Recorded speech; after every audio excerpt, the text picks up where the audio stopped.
I'm Z, and I'm a Bachelor of Philosophy Science Honours student at the Australian National University. Today we're going to be exploring density. We're going to split this video into two parts. In the first part, I'm going to show you how we are going to conduct the experiment, and in the second part, we'll explore the theory behind this. So to start with, for our experiment, we're going to need to prepare a 25 by 25 centimeter piece of aluminium. For this one, we're just going to use our tape measure and our marker to mark out a 25 by 25 piece on the aluminium. For the marking part, you might also be able to use a ruler for this.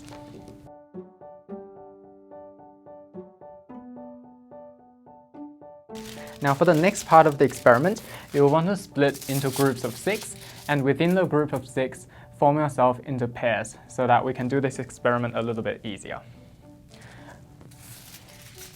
So here I've already prepared 2 sheets of aluminium foil that are 25 centimeters by 25 centimeters. One of the groups is only going to be using 1 piece.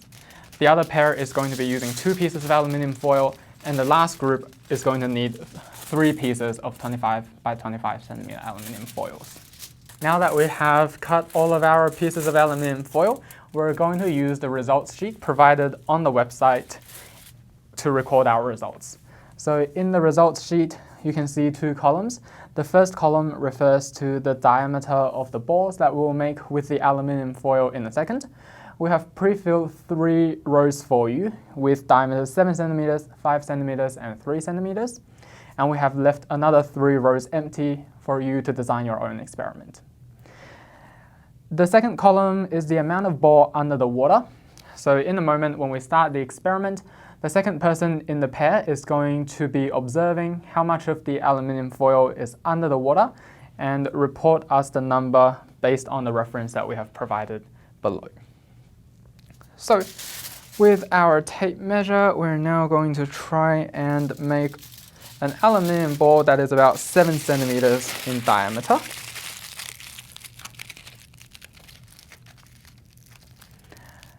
And we're going to get the second person in our group to come up and observe what happens very carefully. This is my lovely little helper, Jenny, who will be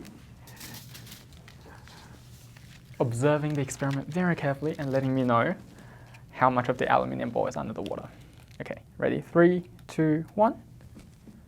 20. 20%. And we'll note the 20% under the second column for the ball of diameter 7 centimeters. Now, as you can see, a little bit of the water got into the aluminium ball, so the observer will want to make the decision really quickly as to how much of the ball was under the water. Cool. Now that we have finished the 7 centimeter ball, we're just going to scrunch it a little bit and make it into 5 centimeters. Oh. This is where you might want to use the paper towel so that you don't make a mess. Cool. Are we ready again? 3, 2, 1. 70%. 70%. All right. And lastly, we'll do the 3 centimeter ball, which is going to be a little bit hard. Cool, yeah. All right, last one. 3, 2, 1. 90%. 90%? Cool. And you can fill in the rest of the rows with diameters that you want to investigate. So this would be the job for the first pair in the group of 6. Now the second group is going to do pretty much the same thing, but with 2 pieces of aluminium foil instead. Now that we have made our ball, we'll need to make sure that our second pair has a fresh sheet so that we can record our results again. So I'm going to get my helper Jenny to come up again.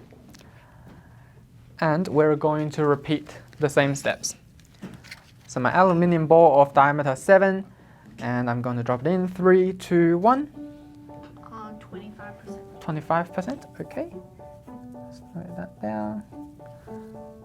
Cool. Scrunch it down to 5 centimeters. Yeah. All right. 3, 2, 1.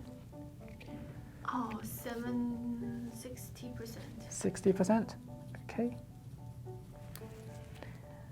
And 3 centimeters.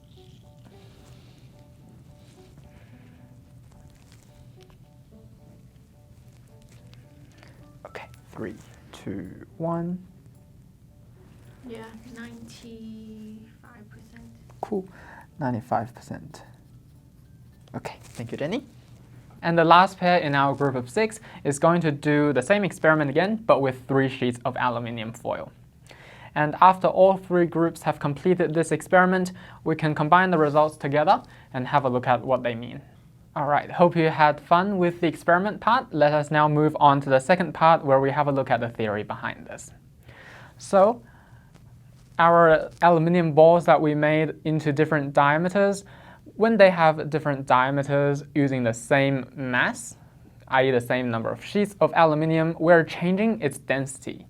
Now, density is the ratio between the mass and the volume, and we have the formula that density is equal to the mass of the object divided by the volume that we take up. So you would expect that the smaller the diameter, the more dense that the matter is. And the more dense it is, we should see that it sinks a little bit further down into the water.